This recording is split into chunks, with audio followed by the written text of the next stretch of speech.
Bien, el día de hoy vamos a empezar con lo que es las claves obstétricas. Dentro de ella empiezo yo con lo que me compete la clase de hoy, que son las emergencias obstétricas clave roja.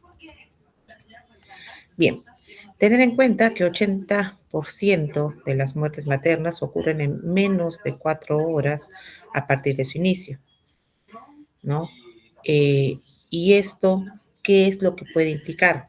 Uno, la necesidad de transfusiones; otro, problemas de infertilidad en la mujer; y obviamente el problema psicológico, ¿no? Ahora bien, el 80 al 90% de las muertes son prevenibles, sí, y ya lo vamos a ir viendo, ¿no? En el transcurso de la clase. ¿Y qué es lo que nos piden a nosotros? Ante alguna situación, sea clave roja, amarilla o azul, nosotros actuemos de una manera inmediata, sigamos una secuencia, el protocolo, y obviamente, ¿qué implica esto? Un trabajo en equipo, el equipo multidisciplinario. Una muerte materna se produce por cada 4 minutos a nivel mundial. Pese a quizás los cambios, la parte de repente capacitaciones, la preparación que se ha dado, pero ya vamos a ir viendo en el transcurso de la clase qué es lo que está fallando, que hace que lamentablemente pues se produzca este tipo de muertes.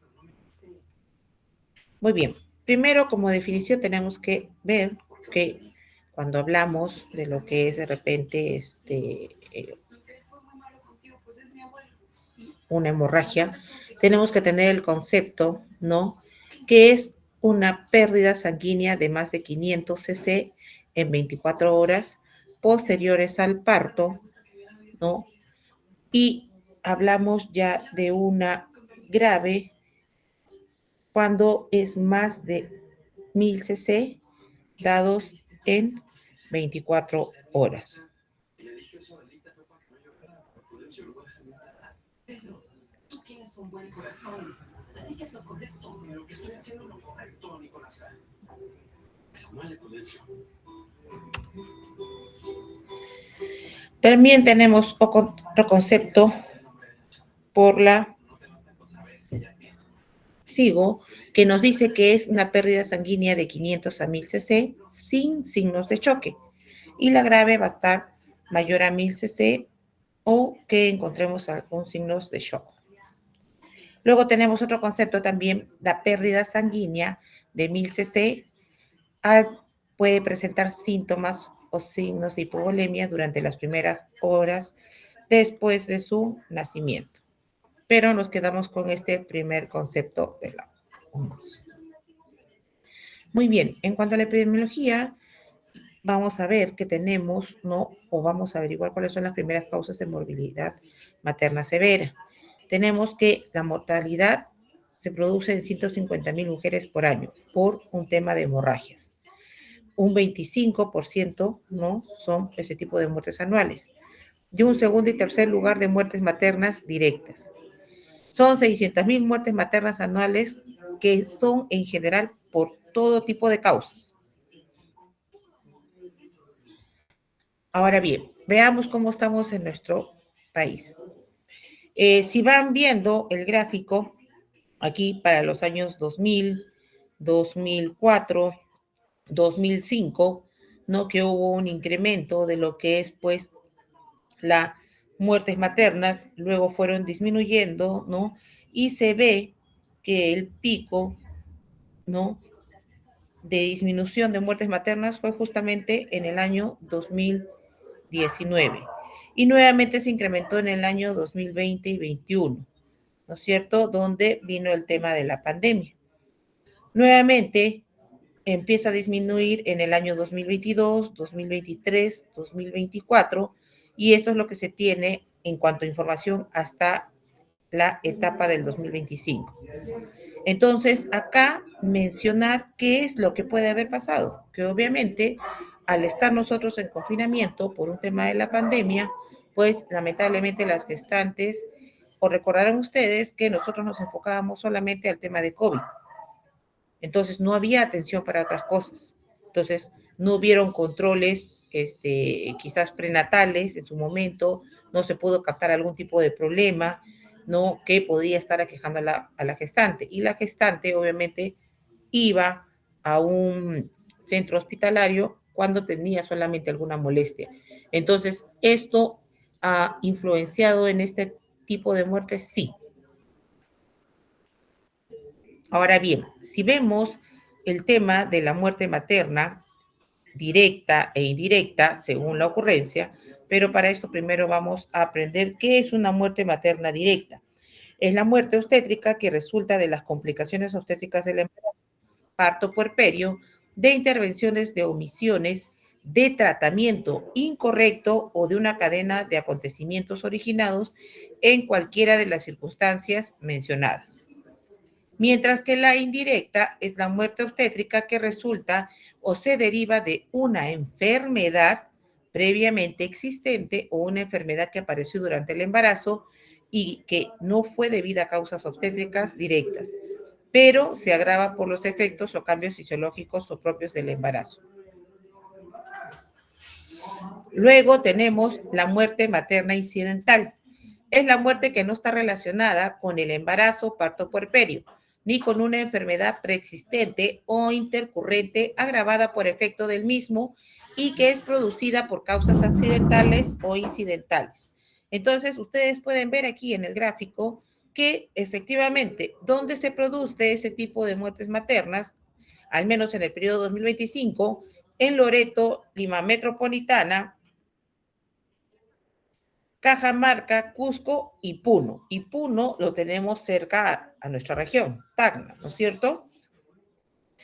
Ahora bien, acá vamos a considerar que estas muertes maternas directas e indirectas han sido hasta los 42 días culminada la gestación, este reporte que se ha obtenido. Luego vemos las muertes maternas según ciclos de vida. Tenemos a las adolescentes, ¿no? Al grupo joven y al grupo adulto. Entonces, vemos qué grupo etario es el que presenta más tendencia a muertes maternas. En este caso, está siendo el grupo de adulto, ¿no es cierto? Eso es lo que nosotros podemos ver, ¿no? Donde nos dicen que la edad promedio de las fallecidas fue de 30.2 con un rango de edades entre los 14 y 51 años. Ya. ¿Y en dónde se ha producido, incluso en qué año se ha producido mayor cantidad de muertes maternas en esa edad? En el año 2021, ¿no? Que volvemos al tema de la pandemia. Y para el año 2025, sí, definitivamente, pues es alto el porcentaje en una mujer entre los 30 y 59 años. Y que nos llama también la atención es que a pesar de toda la información que se tiene para evitar un embarazo en la adolescencia, lamentablemente la seguimos teniendo. Y el hecho de ser adolescente ya es un factor justamente para que ocurra este tipo de muertes. Ahora, ¿qué características tiene este fallecimiento? Vemos que, por ejemplo, en qué momento, en qué lugar si ha sido extrainstitucional y a qué nivel no está el establecimiento de salud. Si hablamos del momento, ocurre cuando en el puerperio, después de que se realizó ya sea el parto distóxico o el parto eutóxico, ¿no? Y como podemos observar aquí, miren, en el 2023 fueron 165 casos, 2024 150 y para el 2025 como que hubo un poco, no de mayor, podríamos decir, control, ¿no? Hasta la semana que estuvimos observando al inicio. Luego también se da en el embarazo, durante el embarazo, ¿no? Que también comparado el 2023 con el 2025, pues hay una discreta disminución. Y luego se da también en el parto y otros desconocidos. ¿En qué lugar ocurre esto? En el Ministerio de Salud. Luego le sigue E-Salud, Policía Nacional o los privados. ¿Dónde? Extrainstitucional se sigue dando el tema de los partos a domicilio. Si hablamos de un lugar extrainstitucional, ¿no es cierto? Que en el 2025, pues, fue un 12, ¿no? Los casos presentados. Y si hablamos del nivel de establecimiento, el primer nivel para el 2025 no tuvo muertes maternas, en el 2023 sí, ¿no? Pero todo ocurre en el segundo nivel, es decir, cuando nosotros de primer nivel hemos referido a la paciente. Y sí tendría relación porque son quienes atienden los partos, ¿no es cierto? Y estaría relacionado al tema del puerperio. Muy bien, ¿y cuáles son las causas de disfunción? Si hablamos de causas directas, que dijimos, ¿no?, que eran desarrolladas por alguna complicación o mal manejo o tema de tratamientos, vemos que la hemorragia obstétrica nuevamente vuelve a ocupar el primer lugar. ¿Y por qué les digo nuevamente? Porque hace 2, 3 años la ocuparon los trastornos hipertensivos del embarazo. Entonces, vemos que para el 2025 se presentó en un 29,7%, incrementándose en comparación al 2024. Lo sigue el trastorno hipertensivo del embarazo, y este también se está incrementando. La infección obstétrica, que sí, a diferencia del 2023, ha tenido una disminución. Otras causas directas, ¿no?, en un 6,8%, el aborto y sus complicaciones en un 5,4%. Ahora, si hablamos de causas indirectas, alguna enfermedad preexistente en la gestante o que haya desarrollado durante el embarazo, vemos que aquí tenemos, dentro de las más altas, un trastorno cardiovascular, seguido por una otra causa indirecta que no especifican, ¿no? Y la primera causa está siendo una enfermedad cerebrovascular, ¿no?, o alguna relacionada con el sistema nervioso, ¿no? Entonces,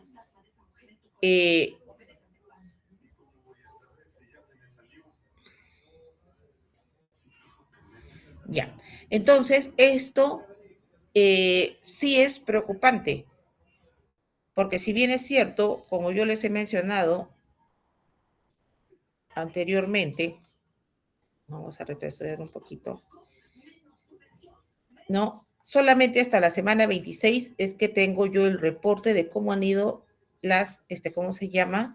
Las muertes maternas, ¿no?, en nuestro país, ¿no? No es que tengo completo del año toda la información. Por eso es que de repente acá sí se tiene, y eso me refiero al tema graficado, sí se tiene que las causas han sido en su mayoría por hemorragias obstétricas. Entonces, sí es preocupante ver qué cosa es lo que está pasando, ¿no es cierto? Tanto de repente en el primer nivel de atención, porque si bien es cierto, yo les hago mención de que una de las características es que ocurre en el puerperio, pero tendríamos que ver qué cosa es lo que está sucediendo durante lo que es el manejo, el tratamiento de esas gestantes durante sus controles.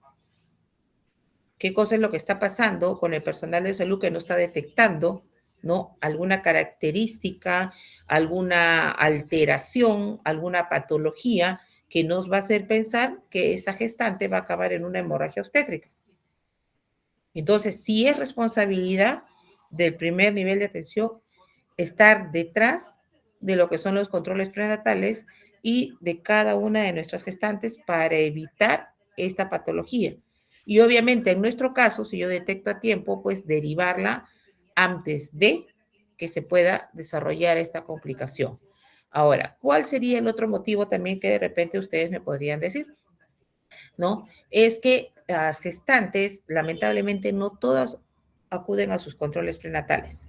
Acuden al finalizar o no son constantes, ¿no? Entonces, eso también limita un poquito el que nosotros le podamos hacer un muy buen seguimiento.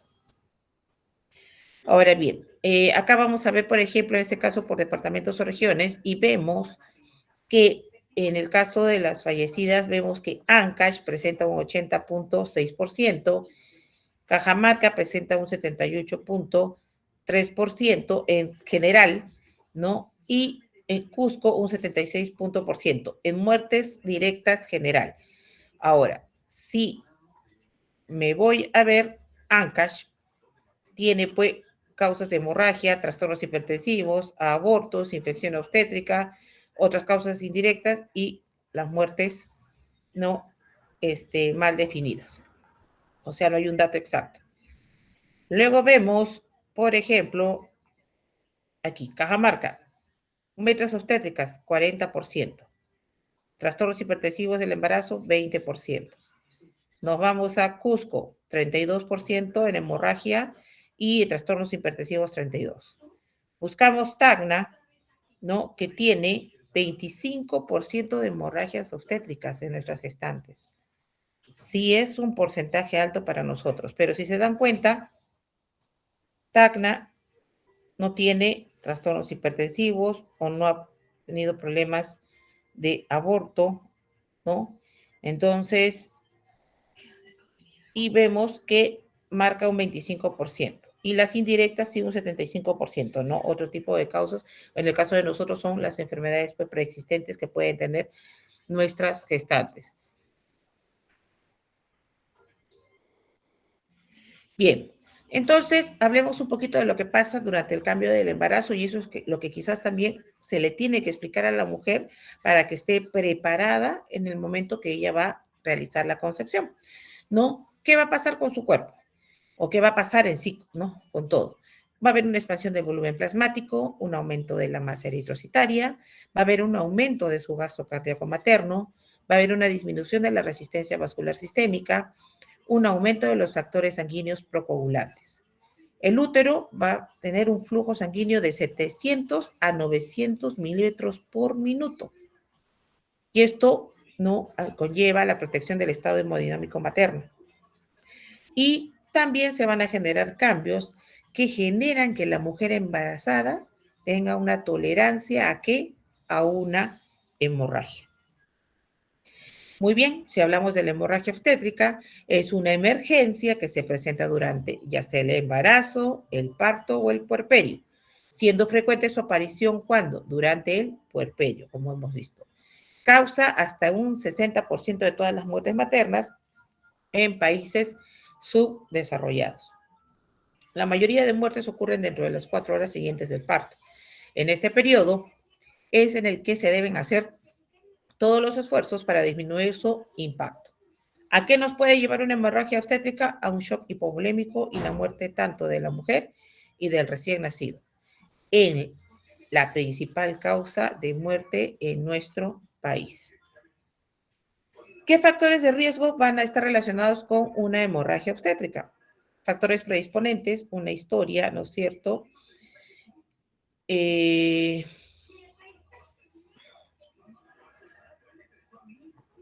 Espérenme un ratito ahí con esta sigla. Cesáreas anteriores, edad materna avanzada, ¿no? Estamos hablando ahí a partir de los 45 años, multiparidad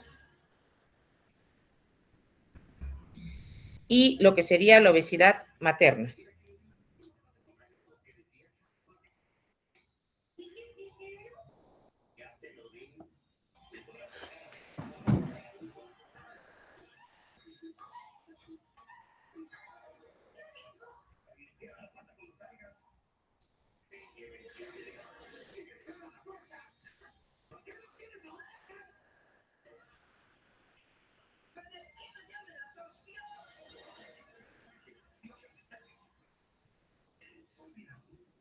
Allá, perdón, acá es historia de hemorragias postparto, ¿no? Que haya tenido previa. Ya, esa es la relación. Se me confundo de siglas. Luego tenemos que también tenemos factores antenatales, la placenta previa o lo que sería el acretismo placentario, la macrosomía fetal, un embarazo múltiple, polidramnios, la diabetes gestacional y la corioamionitis. Luego tenemos en lo que es factores intraparto, la cesárea, manejo espontáneo del alumbramiento, la inducción al parto o la inducción o conducción del trabajo de parto. Muy bien, ¿y qué es lo importante que tenemos que saber aquí? Que aquí, dentro de la etiología, tenemos a las 4T, que están en relación al tono, que se presenta en un 70 o 80%, trauma, que puede haber ocurrido, ¿no es cierto?, en el canal, de un 15 al 20%, el tejido, ¿no?, patologías que se pueden presentar en un 5 al 10% y problemas de la trombina en menores del 1%. Estos son los porcentajes que voy a, manejar en esta oportunidad, porque vamos a ver más adelante una diapositiva que va a manejar porcentajes diferentes, ¿ya? Luego vemos que la hemorragia postparto, entonces, es la causa más prevenible de la muerte materna.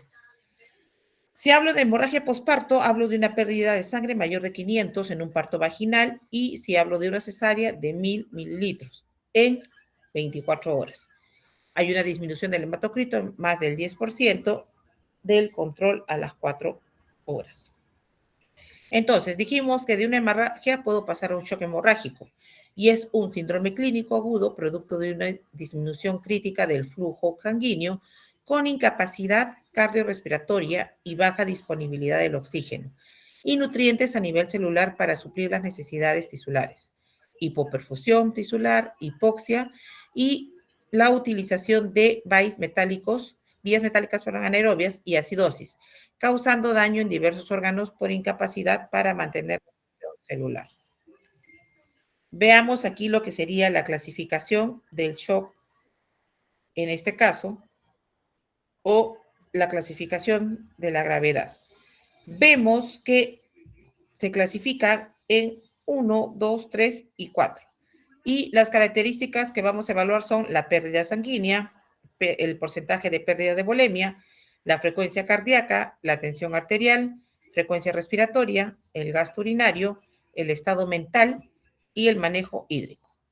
Entonces, ¿cómo clasificamos la gravedad? Si hablo de una nivel 1, cuando la pérdida sanguínea es menos de 750, en porcentaje de pérdida de volemia del 10 al 15%, frecuencia cardíaca menos de 100, tensión arterial que puede estar normal o aumentada, la frecuencia respiratoria de 14 a 20, el gasto urinario mayor a 3, estado mental ligeramente ansioso y cómo lo manejamos con cristaloide.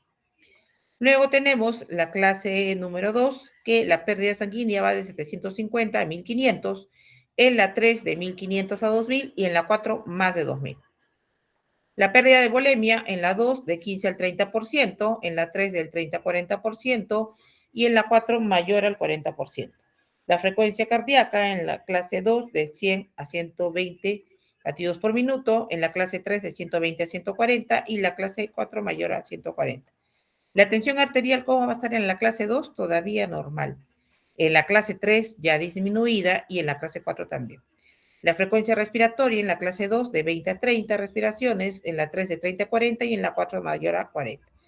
Gasto urinario, en la clase 2 va a ser de 2 a 3, clase 3 de 1 a 0.5 y de la clase 4 menor a 0.5.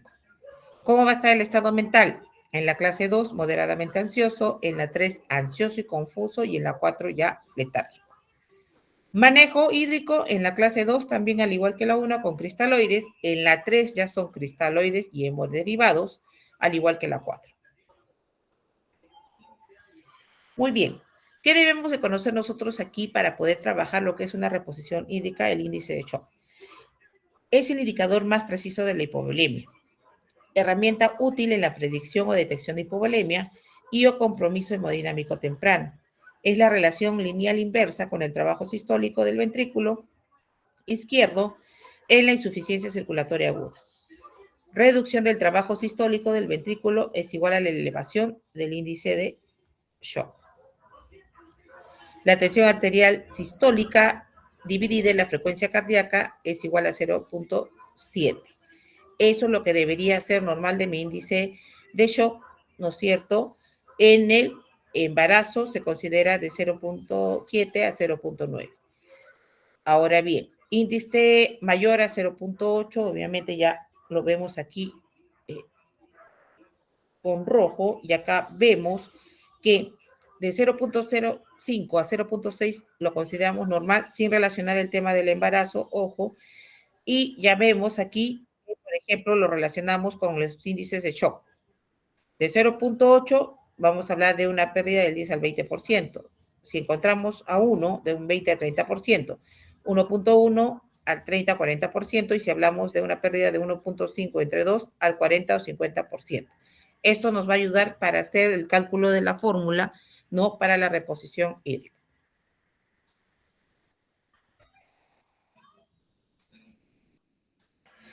Muy bien. Entonces, aquí vamos a ver el siguiente caso. Dice, paciente que ingresa por el servicio de emergencia acompañado de una partera, la cual refiere que tuvo un parto domiciliario hace más o menos 2 horas.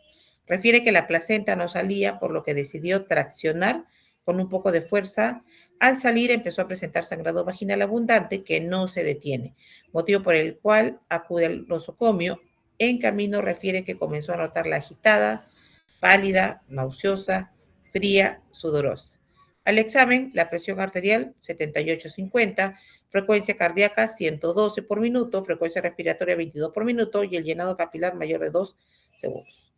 Peso aproximado 70 kilos, útero flácido, coágulos en vagina, no desgarros.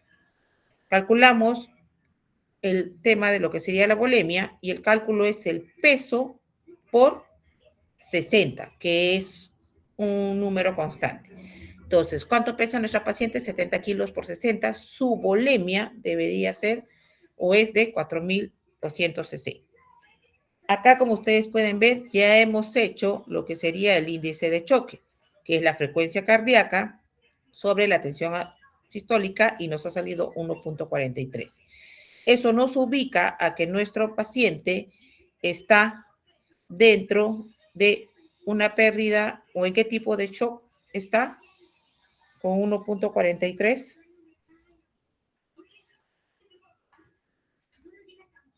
Estaría en 1.1, porque acá es de 1.1, obviamente hasta antes de 1.4, en una pérdida de 30 al 40%, ¿no es cierto? Entonces, calculamos las pérdidas que hemos tenido. Nuestras pérdidas, en este caso, primero va a ser la volemia por 40 sobre 100. ¿Quién es 40? 40 es lo que yo el porcentaje con el que yo voy a trabajar. En este caso voy a trabajar entre 30 y 40 con el porcentaje más alto. Sobre 100, que también es una constante, y nos da 1.680 cc, que es la reposición que yo debo hacer dentro de la primera hora en mi paciente. Ahora bien, ¿pero qué tengo que tener en cuenta? Obviamente, yo hago mis cálculos y tengo una paciente que está con un shock, yo tengo que primero iniciar retos de volumen. Entonces, mis retos yo los empiezo con 500 mililitros a chorro, entre 5 a 10, y reevalúo a mi paciente. Y al reevaluar, ¿qué es lo que tengo que ver? Y lo estoy poniendo solamente como ejemplo.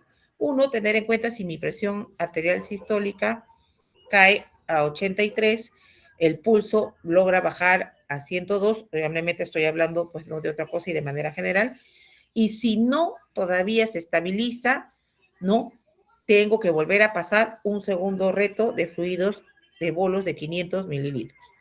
¿Cuál es mi objetivo? Yo tengo que estabilizar hasta que mi paciente tenga una presión arterial de 90 milímetros de mercurio y el pulso por debajo de 100.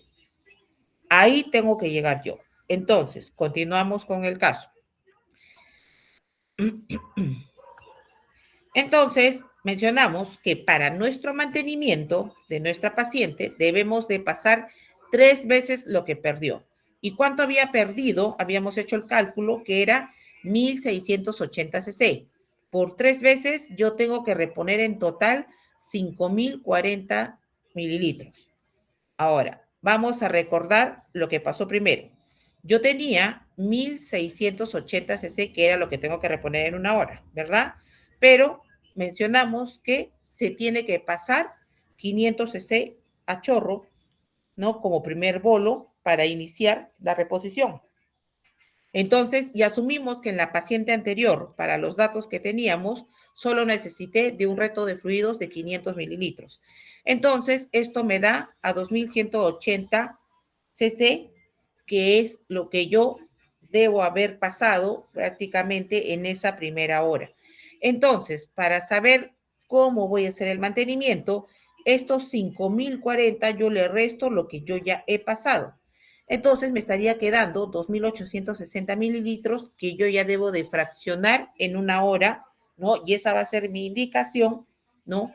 En la siguiente hora para que ya la enfermera logre pasar al goteo que ella vea conveniente, ¿no?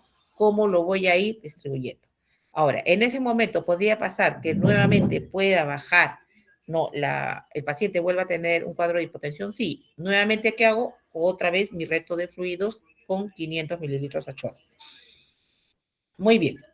Ahora, vemos en cuanto a la estimulación visual. Más o menos esto es para tener una idea aproximada y tengan conocimiento de cuánto más o menos pueden ser las pérdidas. Si bien es cierto, el índice de shock nos ayuda, pero dependiendo, también nos podría servir esta estimación visual. Por ejemplo, si yo coloco un campo quirúrgico a 2 metros, ¿no es cierto?, del cirujano, ¿no? Tengo que conocer más o menos cuánto va a absorber este material, ¿no es cierto? Entonces vemos que, por ejemplo, una toalla sanitaria manchada tiene un aproximado de 30 mililitros. La toalla ya empapada en sí, 100 mililitros. Si hablo de gasas de 10 por 10, empapada, cada gas es 60 mililitros. Un pañal, 250. Una compresa de gasa, 350.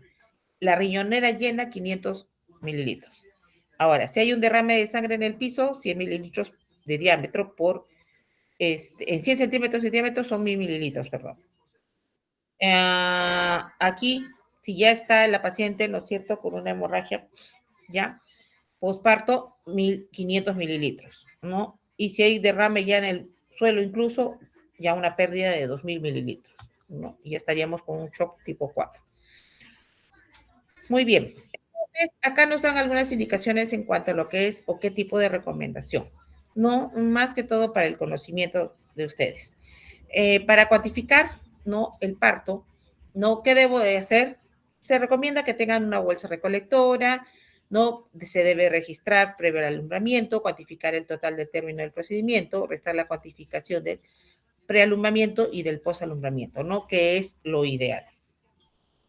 Luego, en cuanto a la cesárea, también, ¿no?, iniciar la cuantificación posterior a la ruptura de membranas, cuantificar el líquido del prealumbramiento en bolsa recolectora o en succionador, cuantificar la cantidad de sangre posterior al alumbramiento, previo a irrigar, reportar al equipo, ya que no toda la solución utilizada permanecerá en bolsa recolectora.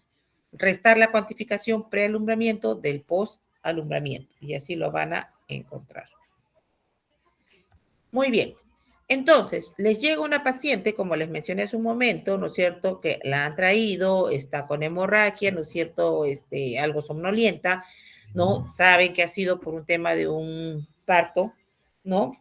Entonces, si nuestra paciente está hasta un shock moderado, podemos nosotros estabilizar en un primer nivel. Pero si yo estoy trasladando a una paciente que la veo muy mal, definitivamente ya pues es un manejo de un tercer nivel.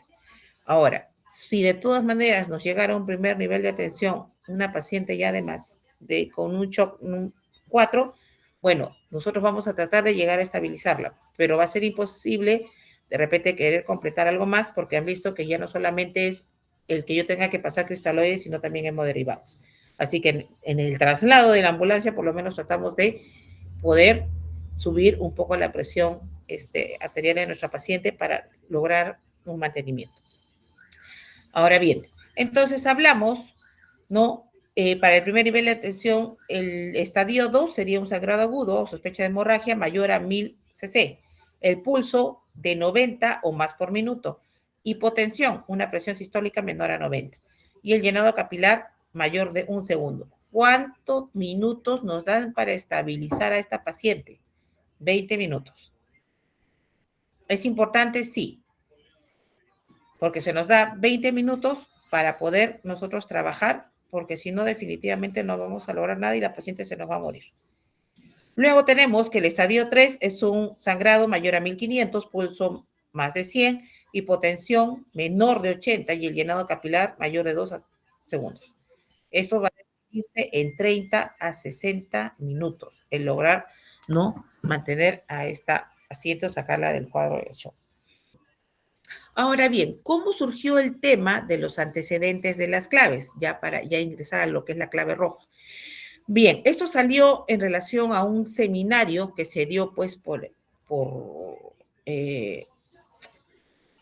en Lima en el año 2001, ¿no?, donde los expositores pues contaron algunas experiencias que tuvieron exitosas, ¿no? Dentro de ellos, este manual o este tipo de protocolo lo trabajó el doctor Raúl Arroyo en el Centro Materno Perinatal de Tarapoto.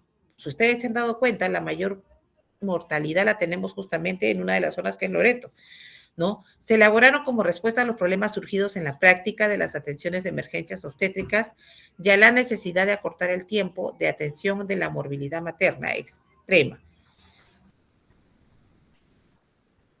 Ahora bien, los pasos para que se implementen estas claves. Uno fue la estandarización de protocolos de manejo, sistema de activación de las claves rojas, ¿no? Uno, ver que todos tengan estos códigos. Lo importante, la conformación de los equipos para implementar y los kits y la capacitación y entrenamiento permanente.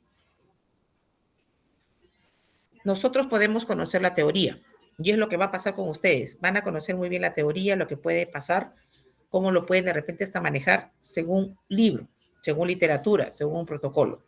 Pero es muy diferente cuando sucede en el momento. ¿Por qué? Porque recuerden que no lo maneja una persona, lo maneja un equipo multidisciplinario. Y créanme que trabajo es bien difícil, porque siempre hay alguien que se pone nervioso, hay alguien que de repente eleva la voz, hay alguien que cree que sabe más y hace menos. Entonces, todas esas dificultades se encuentran cuando se trata a veces de manejar por primera vez, o gente que simplemente nunca lo ha visto en toda su vida y se asusta. Y el que entra también en shock es el mismo profesional. Entonces, eso es algo que no es dable. Por eso se pide que al menos para el grupo siempre tenga que estar alguien que pueda manejar o liderar el equipo completo. Muy bien. Entonces, si hablamos de la clave roja, hablamos de un sistema de respuesta rápida frente a un peligro inminente de fallo o disfunción orgánica severa en la salud materna cuando se produce una hemorragia profusa que puede llegar al shock hipovolémico, a partir de ya sea una patología del embarazo, parto o puerperio. ¿Cuáles van a ser los objetivos?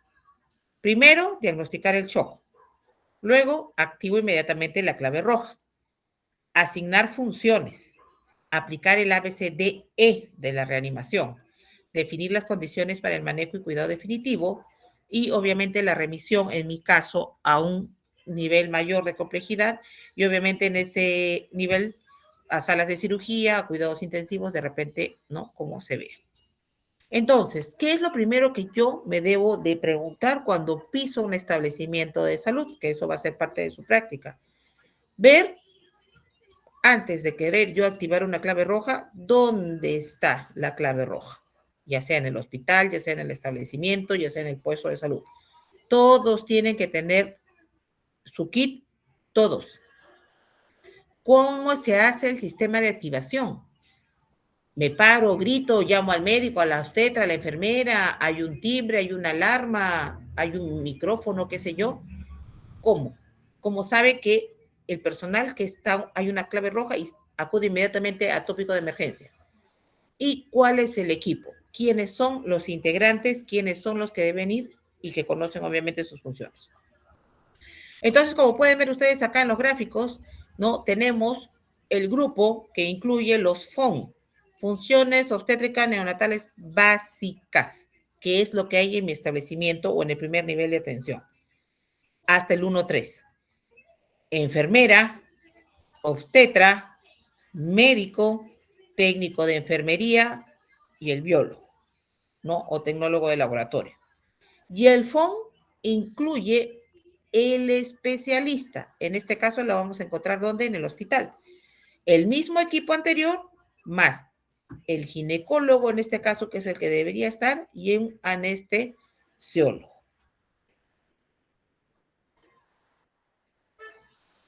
Ahora, para todo, y como les estoy mencionando, es importante qué cosa, el trabajo que se va a realizar en equipo.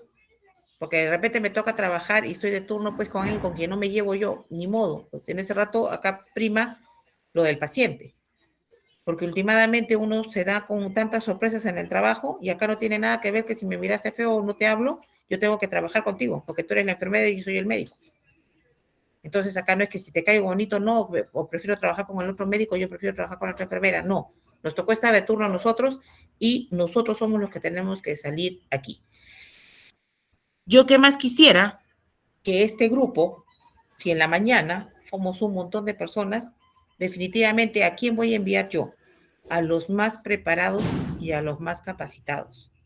Pero si hablo de un grupo en el cual solo hay una enfermera, un médico, un obstetra, un biólogo y un técnico, pues ese es el único grupo que va a salir. Entonces, por eso la preparación es constante. Ya van con el tercer año que la red de salud sí nos tiene en entrenamiento, ¿no? Cada año está capacitando a diferentes grupos, ¿no? A diferentes equipos multidisciplinarios para este tipo de manejo, ¿no? Y entonces está muy interesante, nos ponen casos clínicos y todo lo demás. Y sí es bueno este tema de entrenamiento. Entonces, es igual que si llegara un paciente que le da un infarto, ¿cómo va a actuar el personal de salud? No es que como no llega a mi centro, nunca me ha pasado, no sabemos cómo manejar. Se murió, se murió. No, no es así. Ante alguna muerte que sucede en el establecimiento, se te hace una auditoría para ver qué cosa, cómo lo manejaste, si lo manejaste bien, si estás capacitado, porque sí se los menciono, para lo que es RCP, tienen que tener una certificación ustedes de cada 2 años. Si no, simplemente la familia que quiera hacerles problema se puede basar en que ustedes no están preparados. Y eso es para todo el personal de salud. Entonces, este tipo de capacitaciones se tienen que dar constantes. Y justamente en donde más, donde nunca han visto esos casos. Porque ahí es donde entran en pánico. Hay profesionales que yo he visto eso, ¿no? Que ocurre eso, ¿no? El temor, el miedo, ¿no? ¿Cómo voy a manejar si solamente yo me lo sé de literatura y no lo sé en la práctica? Y si te equivocaste, puedes matar a la mamá y al niño. Entonces la responsabilidad es alta. Y si tienes a la familia allá afuera mirando todo lo que haces, peor. Entonces tenemos que tener cuidado. Entonces se requieren de ciertas condiciones de trabajo para poder lograr esto. Y una de ellas es la complementariedad. Cada miembro domina una parte determinada de lo que se espera. El enfermero colocará muy bien sus vías, la obstetra mirará muy bien la parte no obstétrica, latidos, ¿cómo se llama? La evaluación, en este caso se necesita la evaluación de lo que sería cuello uterino o ver el tema del bebé, el caso del biólogo si lo necesita para el laboratorio y el técnico sí cumple con una función importante que va a ser el quien va a comunicarse con el médico especialista en hospital, porque el médico no va a poder hacer tantas cosas al mismo tiempo. Luego, tenemos que ver el tema de la coordinación.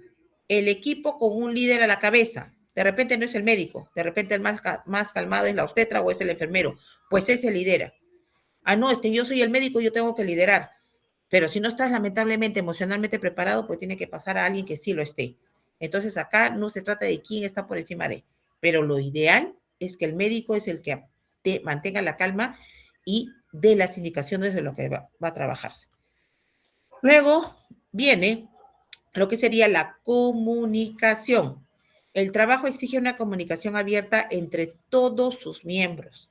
Ah, no, yo soy el médico, yo solita sé, yo hago solito y no comunico nada. No, todo lo tenemos que hablar. El obstetra, el enfermero, todo tiene que ir comunicando. ¿Cómo está la persona? ¿Está subiendo? No, doctora, estoy teniendo problemas. Ya, no se puede colocarla bien los brazos. Ya pasen a miembros inferiores. No, qué sé yo. Entonces, o cómo está yendo el tema, ¿no? El sangrado ha aumentado, ha disminuido, ya mientras la obstetra va evaluando. No, todo ese tipo de cosas se tienen que comunicar. La confianza. Cada persona debe de confiar. Yo voy a confiar en lo que hacen mis compañeros. ¿Y por qué les digo esto, chicos? ¿Por qué? Porque definitivamente para los que están viendo, y percátense, en algún momento cuando hagan sus rotaciones, no solamente pasen a lo que es lo que le corresponde su rotación, ¿no? Percátense de qué, de lo siguiente, de que a veces uno mira, ¿no? O uno dice, a ver, lo que les decía, para hacer el primer nivel de atención, ustedes saben que las emergencias ¿a dónde llegan? A hospital. El paciente que es consciente llega a hospital. Entonces nosotros, o mejor dicho, en este caso, de repente enfermería, ya no está tan acostumbrado a colocar vías como lo hace hospital a diario. Creo que hasta cada media hora están colocando vías, En este caso, los centros de salud no mucho, a excepción de los 1-4, ¿no? Entonces, ¿por qué se los digo? Porque ya llevan varios años que veo que desde que estamos manejando cuadros de deshidratación, manejos de lo que son ese de repente glucosas de 500, todo para poder, estados hiperosmolares, mandamos la indicación. Entonces, a veces uno, pues, lo ideal es que en menos de 5 minutos se coloque una vía. A mí me ha pasado que en 10, 15 minutos he ido, he revisado, he atendido pacientes y todavía no podían colocarle la vía a un paciente. Y eso es un tema de destreza. Entonces, ¿qué quiero decir con esto? Que constantemente tienes que estar en práctica, porque yo no voy a llamar al enfermero que sí sabe, porque si me va a tocar a mí estar solo, ¿qué voy a hacer? Se me va a morir el paciente y toda la responsabilidad ¿en quién va a caer? ¿En el enfermero que no pudo colocar una vía? No, chicos, va a caer en el médico. ¿Y con esto qué quiere decir? Que así como nosotros somos médicos, también tenemos que tener esa destreza de poder colocar una vía. Si es que el compañero, ¿qué pasa si el enfermero que les toca se bloquea, entra en shock y no puede colocar una vía? Alguno del equipo lo tiene que hacer. Entonces, tenemos que estar preparados, sí, tenemos que estar preparados, por lo menos con conocimiento y en algún momento sí entrar a esa práctica y decir, no por robar el tema del trabajo, ¿no? Pero sí para ponernos en algunas situaciones. Luego tenemos el compromiso. Cada miembro se ha de comprometer a aportar lo máximo en ese rato entre el equipo y la única dedicación es eso, ¿no? De salvar al paciente y hacer todo el esfuerzo sobrehumano posible para sacar y estabilizar a esa paciente hasta lograr llevarla a hospital. Muy bien, el kit de la clave roja tiene que estar ubicado ¿en dónde? Si hablo de un hospital, en emergencia, en un centro de salud, en emergencia, ¿no? Otros ambientes donde puede estar es shock trauma, tópico de ginecobstetricia, ¿no es cierto? Y eso ya sería para los centros obstétricos, sala de dilatación, sala de parto, sala de observación, puerperio inmediato, donde se atiende un parto. Y en hospitalización de obstetricia. Bueno, esto es parte de lo que debe tener el kit, ¿no es cierto?, de la clave roja, ¿no? Que ya ustedes lo van a revisar durante su práctica, ¿no? Y aquí también se tiene lo que es el manejo inmediato del shock hipovolémico, ¿no es cierto? Según el Ministerio de Salud, ¿no? Lo tenemos, ¿no es cierto? Para que cada uno sepa cuál es el rol que tiene que. Ahí sale bien clarito cada acción que tiene que hacer cada profesional para no intervenir y no chocar, ¿no es cierto?, en lo que serían los trabajos. Muy bien, entonces, ¿cómo es la organización del equipo? En la cabeza tiene que ver quién va a chequear la vía aérea, administrar el oxígeno, monitoreo de funciones, vigilar el estado de conciencia, tomar tiempo y registrar sucesos. En los brazos se van a chequear pulsos, presión arterial, canalizar 2 vías de grueso calibre, realizar la toma de pruebas de laboratorio, la reposición de pérdidas por bolos, aplicar oxitocina, metergin, misoprostol, según lo que se indique.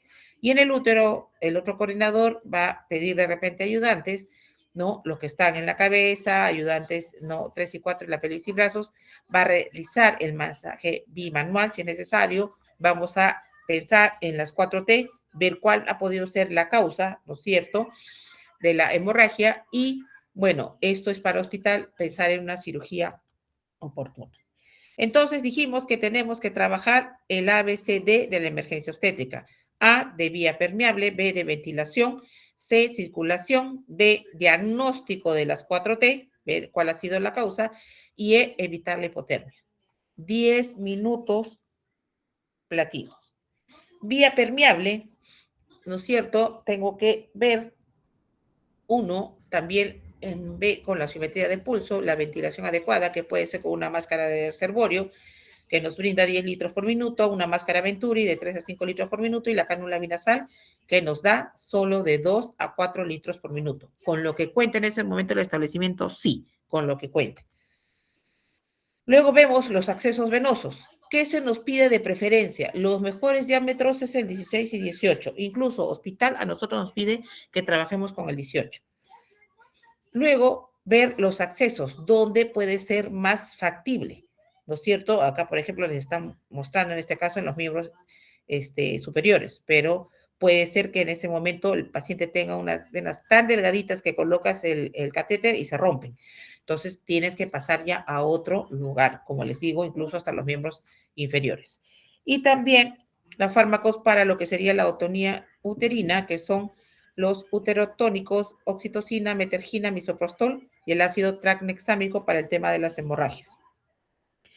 Luego tenemos que pensar en trabajar una comprensión uterina, una uterina interna bimanual para el que está de repente más capacitado, la colocación de oxitocina, en este caso acá ya nos dan las dosis, 80 miliunidades por minuto, 40 unidades diluidos en 1 litro de cloruro y pasar en 8 horas, 125 mililitros por hora por bomba de infusión, 40 gotas por minuto por microgotero, 10 gotas. Y tenemos también la ergometrina, el misoprostol, ¿no? Que va por vía sublingual, y el ácido tranexámico, 1 gramo endovenoso en 10 minutos en Volutrol. Otra medida farmacológica sería también si es que vemos la necesidad de colocar algún tipo de antibiótico. Y lo otro que les dije, los hemoderivados, que obviamente eso lo hace pues hospital, ¿no? Entonces, decíamos que luego venía el tema de que es enfocarnos en cuál puede ser la probable patología. Si está en relación al tono, ha podido ser por un trauma, un problema de tejido o quizás problemas de la trombina. Entonces, aquí tenemos de repente las probables causas que podrían ser. Si hablamos de tono, una sobredistensión, coriomionitis, agotamiento muscular. Si hablo del tejido, el tema de problemas de placenta, restos placentarios, coágulos, trauma, y que los restos placentarios son los más comunes, ¿no? En tema de puerperio, trauma, un desgarro del canal, rotura de licencia uterina, inversión uterina y la trombina que puede ser por algo adquirido. Y acá ustedes ven todos los factores de riesgo que están asociados a las 4T. Muy bien. Las maniobras de contención van a estar en relación a la comprensión aórtica, la comprensión bimanual, al uso del balón de Bakri o a pinzamientos de arterias uterinas.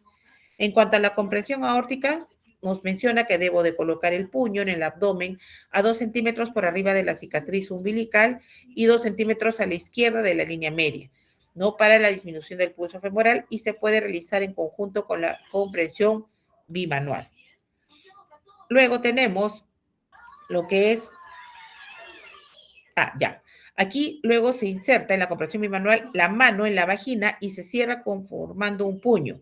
Se aplica la presión contra la pared anterior del útero y la otra mano va contralateral, aplica la presión contra la pared posterior del órgano. Así se traslada la paciente a este hospital, así se la tiene que trasladar. Mantener la presión mientras se inician otras intervenciones al sangrado sea controlado o el útero se encuentre bien contraído, salvo que lo logren mejorar en el establecimiento, ¿no? Pero créanme que se ha visto casos en los cuales llegan así con la paciente. El balón de Bakri. Este balón he tenido la oportunidad de ver que lo están utilizando de repente, bueno, obviamente los especialistas, los ginecólogos, quizás en la clase I les van a explicar un poquito mejor. Está autorizado por la FDA y la FIGO en el 2003. Es de silicón, tiene una capacidad de insuflar 300 a 500 mililitros, ¿no? Está diseñado para el ingreso justamente en la cavidad endouterina, ¿no? El extremo proximal tiene para el tema de lo que sería el drenaje y la aplicación es rápida y requiere de mínimo entrenamiento. O sea, no es tan complicado de colocar. El tema es comprar el insumo. En la práctica, yo he tenido la oportunidad de que me enseñen esto, pero con un guante, con una manopla. No es igual, pero podría apoyar en algo. El otro es el test de taponamiento intrauterino. Cuando el sangrado es más de 50 por hora, la probabilidad de éxito disminuye. El test de taponamiento dice sin efectividad de Bakri indica la necesidad de una probable histerectomía. El balón de Bakri, sin embargo, tiene una tasa de éxito de hasta un 80%. Luego, para finalizar, tenemos la parte del ABCD, la E, evitar la hipotermia. Obviamente, esto es un material, o es como una bolsa, que produce calor, ¿no? Obviamente hay en lugares pues que sí cuenten con eso, les va a servir, pero en el caso de nosotros, para eso ya tenemos que ayudarnos con el tema de lo que sería pues las mantas frazadas, ¿no? Para evitar la hipotermia en nuestro paciente. ¿Qué tenemos que tener en cuenta? Los signos clínicos precoces: taquipnia, respiración rápida, taquicardia o bradicardia, palidez, sudoración, frialdad, disminución de la presión del pulso y el llenado capilar lento. Y algo tardío, la hipotensión arterial, la alteración del estado de vigilia, la oligoanuria, la acidosis metabólica.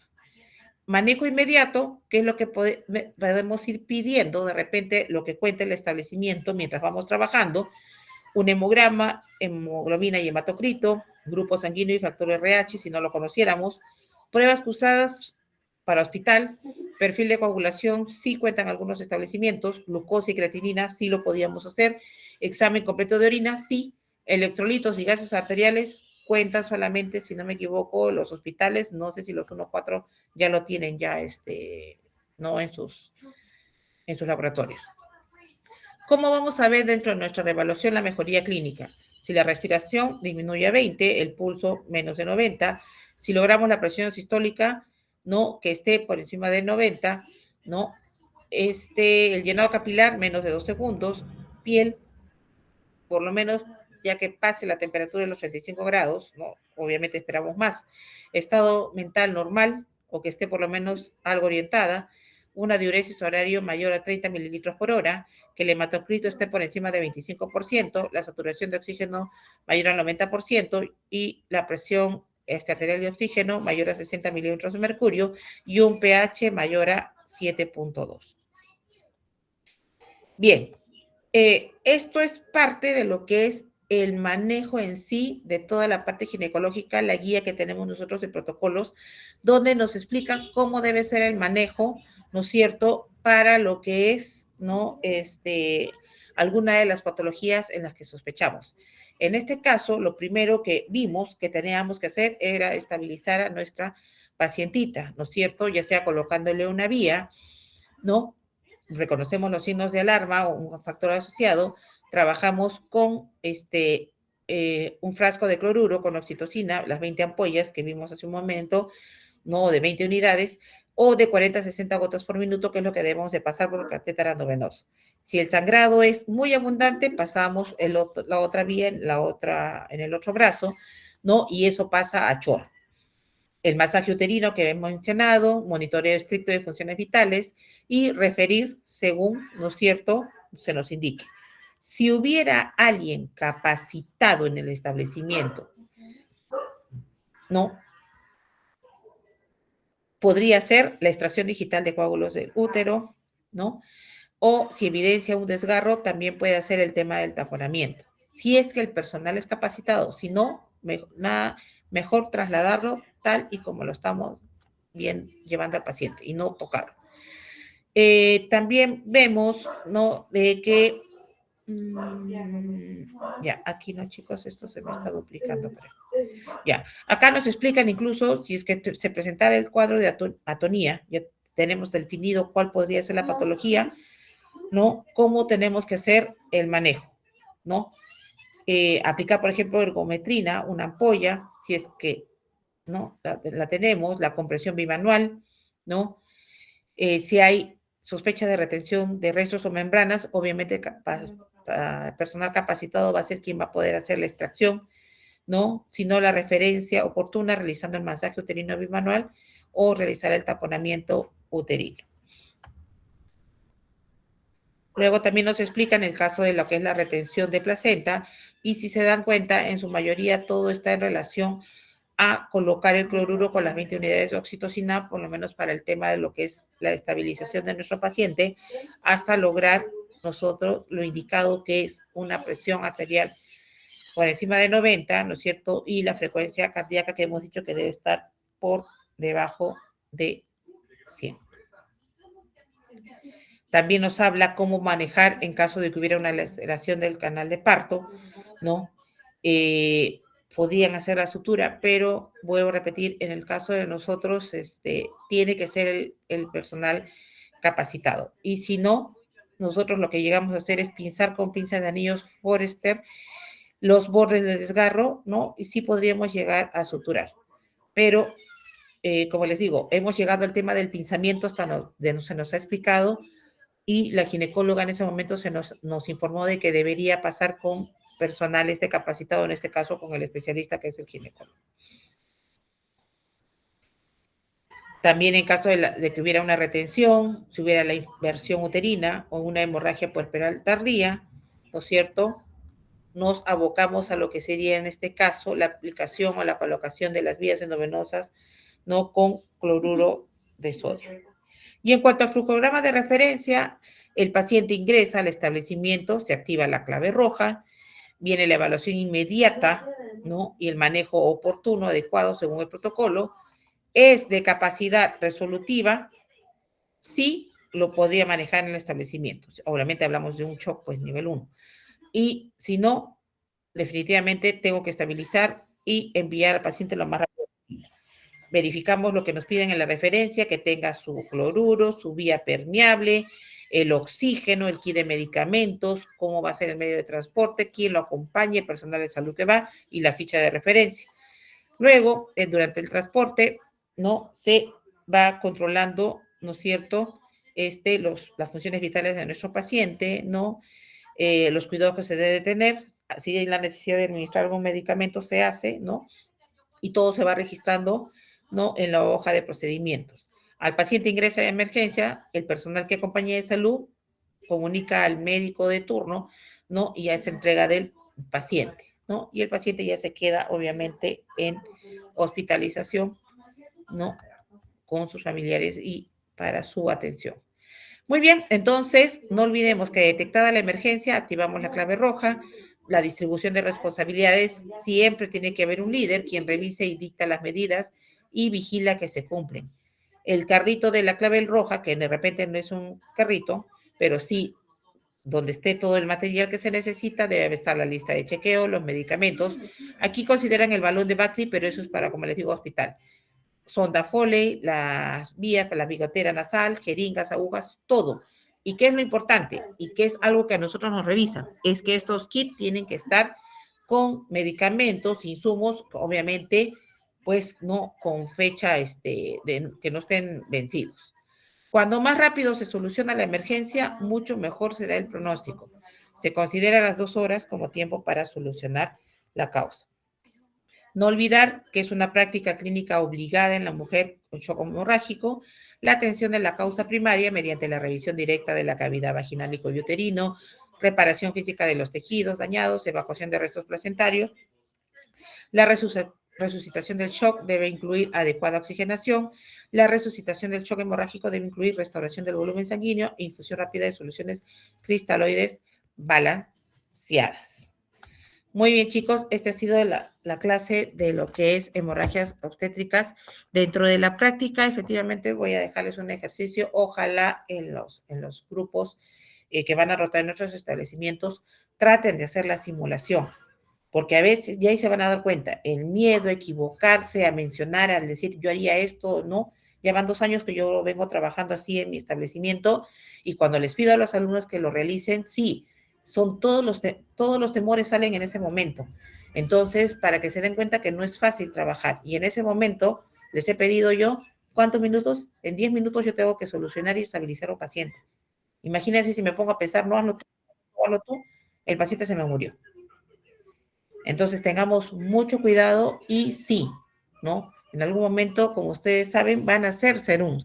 Entonces, tienen que, aunque sea por su propia cuenta, estar, ¿cómo se llama? Entrenándose para no, para salvaguardar en este caso tanto la vida de la mamá como del bebé.